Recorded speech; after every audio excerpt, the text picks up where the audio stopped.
Moltes gràcies. Bé, jo sóc la Marta Botet Boràs, que sóc una alumna de segon de batxillerat, tinc 17 anys a punt de fer-ne 18 i això us ho explico perquè avui estem parlant d'adolescents en xarxa i jo sóc un adolescent que està a la xarxa, però no és el típic adolescent que té Instagram, Snapchat, etc, que també ho tinc. Però jo faig servir la xarxa per parlar d'una de les meves principals passions, que és la literatura. I abans de començar, no m'esperava dir-ho això, però tant de bo hagués trobat aquest esdeveniment quan estava fent el meu treball de recerca al novembre, perquè el meu treball de recerca anava sobre metodologies innovadores per ensenyar la literatura, i avui hem estat parlant de videojocs, de classes, etc. I un altre tema que ara és el que us vinc a parlar jo és la literatura i com ensenyem la literatura a classe, perquè veritablement és un tema que s'ha quedat bastant antiquat i crec que és un dels motius principals pels quals molts joves ja no llegeixen, perquè relacionen el llegir la literatura amb l'escola, amb avorriment, amb deures, amb una cosa antiquada que t'obliguen a fer els professors. I per això jo ara us explicaré la meva història sobre com va néixer la meva passió per la literatura i com he començat tota aquesta experiència de fer el meu blog, etc.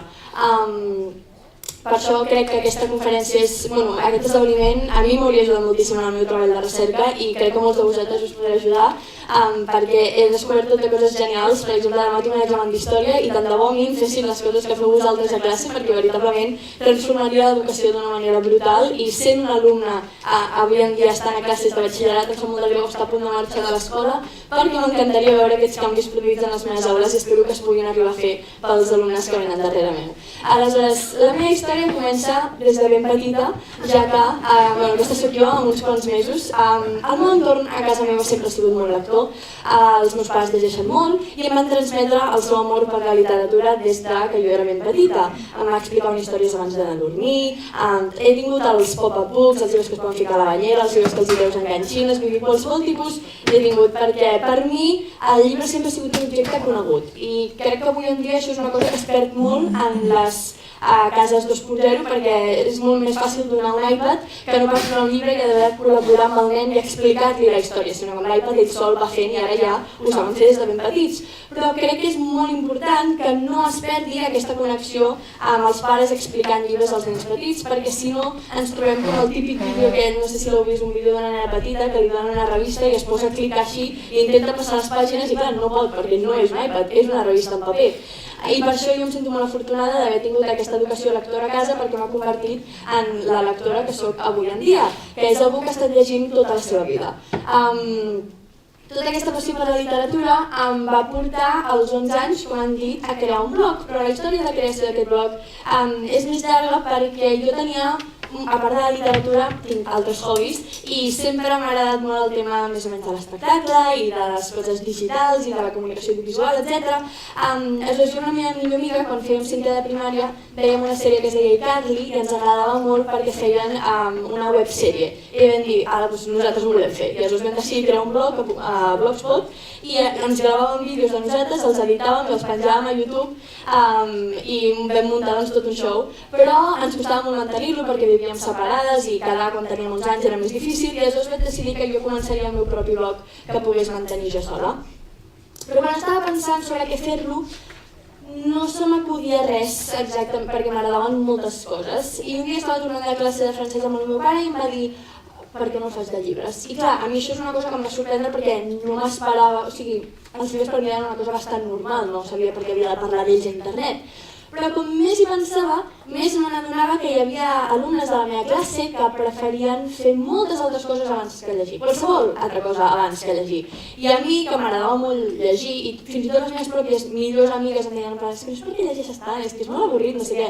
Jo volia trobar la manera de transmetre'ls la meva passió per la literatura a ells perquè ells també s'enganxessin a llegir. I aleshores va ser per això que vaig trobar que era una molt bona idea fer un blog on algú de la mateixa edat que els lectors els hi expliqués per què a ells els havia agradat un llibre. Perquè potser si t'ho explica un professor et queda més distant, ho relaciones amb l'escola, ho veus com una cosa que es queda dins de l'aula i que trobes avorrida. Però si t'ho explica algú de la teva edat, ho veus com alguna cosa que tu també pots fer.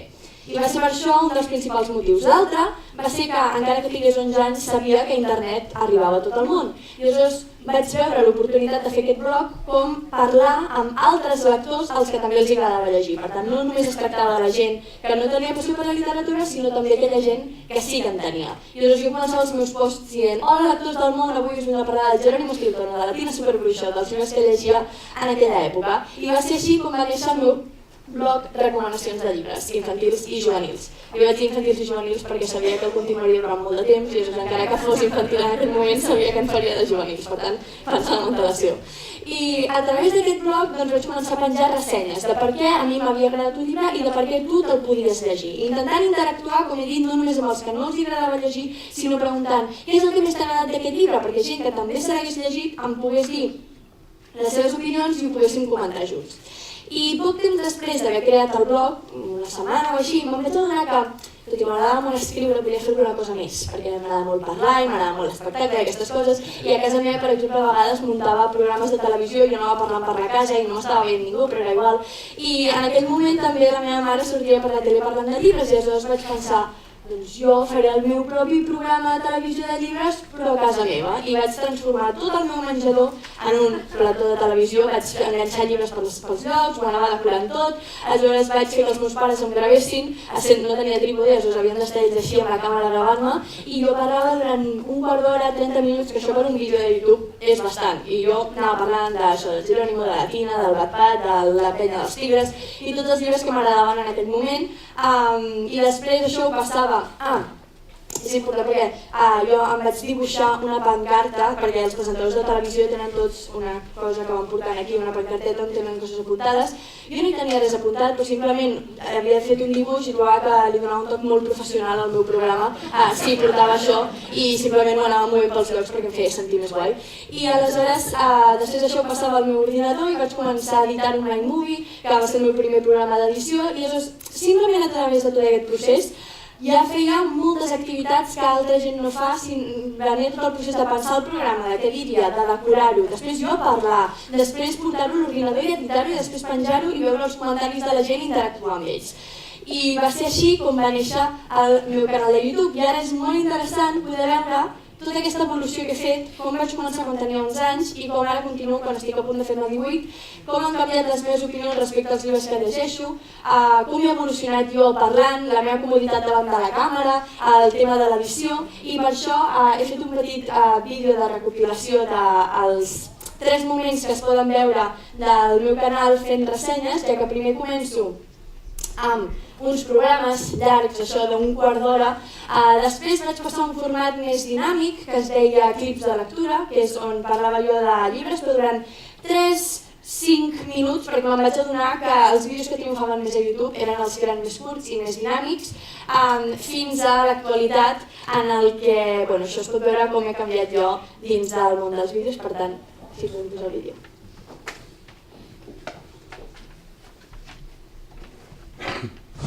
Hola, soc la Marta Botet i probablement em coneixereu dels posts que penjo al blog fent les recomanacions i els resums dels llibres que més m'agraden i que penso que us poden agradar a vosaltres. I també he pensat que seria més xulo si, a part del resum i el comentari, us penjava el meu comentari oral del llibre del que parlo o personatge. I aquest és com el programa de recomanacions de llibres infantils i juvenils. Vosaltres sabeu xifrar el cel? Jo no en sabia fins que no vaig llegir aquest llibre.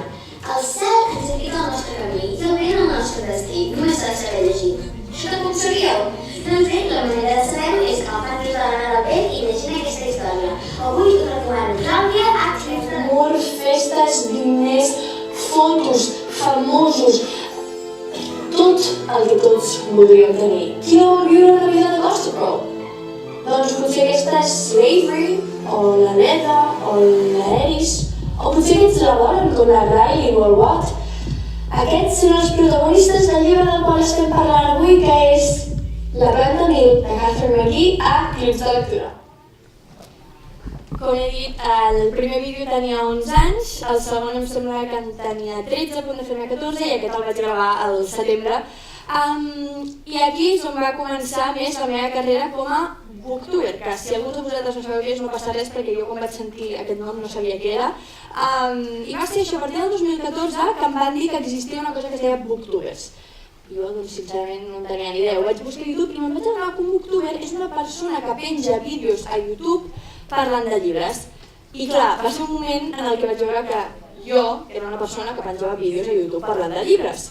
I jo portava sent booktuber des del 2011 i no sabia que existia tot aquest món. I em vaig posar a investigar i vaig descobrir que hi havia canals americans amb 300.000 subscriptors que feien exactament el mateix que feia jo des de casa meva parlant de llibres i que existia veritablement tota una comunitat de gent en línia des de molts països diferents que feien el mateix. I a mi això em va sorprendre molt gratament perquè va ser una manera de mostrar, fer caure les barreres que tenim posades al voltant dels llibres i aquesta activitat solitària que has de fer a casa i que no et permet socialitzar-te. Quan en canvi, potser llegir potser està sol, però després, si comparteixes aquesta opinió amb 300.000 persones, clarament ja no estàs sol. I em va veritablement obrir els ulls a veure que el que estava fent jo ho estava fent altra gent també i que hi havia tota aquesta mena de revolució de lectors en línia, estem parlant d'adolescents en xarxa, doncs aquests són alguns dels adolescents que trobem a la xarxa i aquests són alguns adolescents que estan revolucionant el món també de les crítiques lectores. Ara els editorials contacten a booktubers abans que, per exemple, que surti una crítica a un diari perquè saben que repercutirà molt més si es penja una opinió a la xarxa i ho veuen 200.000 persones de cop que no pas si ho han d'esperar a veure pels diaris tradicionals, etc. Aleshores va ser a partir d'aquí on vaig començar a notar aquesta potència que tenen els vídeos de YouTube. I a partir d'aquí els meus vídeos han evolucionat moltíssim perquè me'n vaig adonar que no només s'han de fer ressenyes per parlar d'un llibre, sinó que es poden fer 1.000 vídeos per parlar de llibres. Per exemple, disfresses de Halloween. A YouTube és una gran revolució com ve Halloween i tots els youtubers es posen a penjar els tipus de disfresses que pot ser. Doncs vaig pensar, vale, jo faré disfresses basades en personatges de llibres, per tant ja tenim la connexió. O cake pops de Harry Potter, no? Doncs hi ha molts vídeos de cuina i tutorials. Doncs jo vaig fer un vídeo de cuina sobre com fer cake pops, que són aquestes coses, que estan relacionades amb Harry Potter. Tenim Oscars de pel·lícules, doncs perquè no hi poden haver Oscars de llibres, és molt... Bueno, a mi m'ho passo molt bé fent aquests vídeos perquè transformo tota la meva biblioteca i poso una catifa vermella i jo em vesteixo i m'arreglo i començo a donar Oscars a diferents llibres que m'he llegit aquell any que m'han agradat moltíssim. DIY, no sé si sabeu què vol dir això, do it yourself, és manualitats que es pengen a YouTube que tu pots fer fàcilment a casa teva. Doncs vaig pensar, vale, doncs anem a fer una manualitat amb cites i que ho pots regalar com a regal de Nadal. Diferents tipus d'amics que tens i quins llibres els hi pots regalar per Sant Jordi a tots.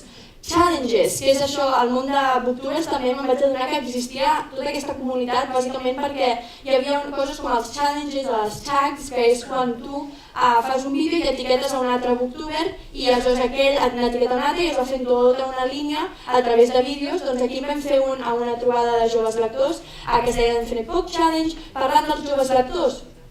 Això és un vlog, és quan tu et graves a tu mateix durant el teu dia i ho edites i ho penges, que hi ha daily vloggers que són youtubers. Doncs aquí vaig fer un vlog de la trobada de joves lectors organitzada pel que llegeixes anualment, aquest any farem la quarta, i és una jornada més o menys educativa perquè venen ponents a fer-nos conferències sobre diferents aspectes de la literatura i després hi ha tota una part de tallers en la qual tots els joves lectors estem en contacte i aquests joves lectors són la petita comunitat de lectors en xarxa de Catalunya que s'ha fet perquè tenim un grup de WhatsApp en el qual s'hi parla diàriament i després es fan quedades o s'hi van a les conferències que ha sortit un llibre junts, etc. I més enllà han sortit moltes amistats d'aquí. Per tant, de nou, aquests adolescents que estan en xarxa i que creen la seva pròpia comunitat. Aquí vaig aconseguir que les meves amigues sortissin a un vídeo amb mi i em vaig inventar un challenge que era recrear portades de llibres de Nadal i les vaig mig obligar que sortissin amb mi i vam fer un vídeo molt divertit. Bàsicament el catàleg és immens, o sigui, pensem que els llibres són un tema monòton, només en pots fer ressenyes, però no és veritat, els llibres els pots relacionar des d'Oscars fins a cuina i entremig hi ha tot de llibres connectats i n'ensenyes a gent que potser es pensa que està veient un vídeo de cuina o un vídeo de disfresses de Halloween i els hi coles un llibre i no se n'han adonat i aleshores pensen, doncs potser aquest llibre em podria interessar. Per tant, es tracta d'intentar treure-ho d'això dels llibres com una cosa avorrida i portar-ho a la cosa més quotidiana del món, que és un vídeo de DIY que pots trobar a la Dulceida, doncs ho pots trobar a un canal de recomanacions de llibres. A partir de tot el que he viscut a través del canal i de tot el que he fet a través del canal, he pogut sortir de la pantalla i anar a experiències reals com les que veieu aquí darrere. He tingut l'oportunitat de sortir a diaris, d'anar a TV3, això va ser al setembre, al programa de Talent Anònim. Això va ser Sant Jordi, a RAC1. Aquí és com van venir el Super 3 a casa meva a fer-me una entrevista que va sortir per Sant Jordi l'any passat. Això són conferències a biblioteques. Ui, perdó. Això és de quan vaig tornar a sortir pel Super 3, això és el Saló del Manga, que vaig fer una conferència sobre habitatge. Aquí va ser ara fa un any a l'Education Talks de la Universitat Abat Oliva. Vull dir, totes experiències que a mi em semblen increïbles, que no sabia que podien passar a partir de fer vídeos des de casa, des del meu menjador parlant de llibres, i que m'han portat a llocs com aquest, que és la millor experiència que he viscut mai, que viuré mai, que em sembla increïble que hagi pogut passar, que és quan el 2015 vaig rebre una trucada de TED Nova York, que em convidaven a anar a Nova York a participar a l'esdeveniment TED Youth, explicant el que us estic explicant a vosaltres ara, la meva passió per la literatura i com he intentat portar les xarxes perquè molta altra gent també la pugui compartir amb mi. Aquest comentari que teniu aquí darrere és el principal motiu pel qual faig el que estic fent. Sí, ho faig perquè m'agrada, si no m'agradés no ho continuaria fent, però imaginar-me que tot el que dic a través dels meus vídeos pot causar impacte en una altra persona a la que no li agradava llegir, que com us he dit era el meu objectiu principal, em demostra que el que estic fent sí que val la pena i és el que em fa més il·lusió del món. Aquest comentari diu: és que veig els teus vídeos m'estàs animant moltíssim a llegir, ja que abans no era gaire lectora. També estic començant a llegir anglès. Espero que no deixis mai de fer aquests vídeos, ja que crec que ajuden a molta gent. Gràcies. Aquest comentari representa tot el que jo vull fer a través del meu canal i que demostra que està fent efecte, que la meva petita comunitat de 2.000 persones que estan subscrites al meu canal estan descobrint el món de la literatura a través dels meus ulls i espero que vosaltres també us hagi deixat una mica d'aquesta passió. Moltes gràcies.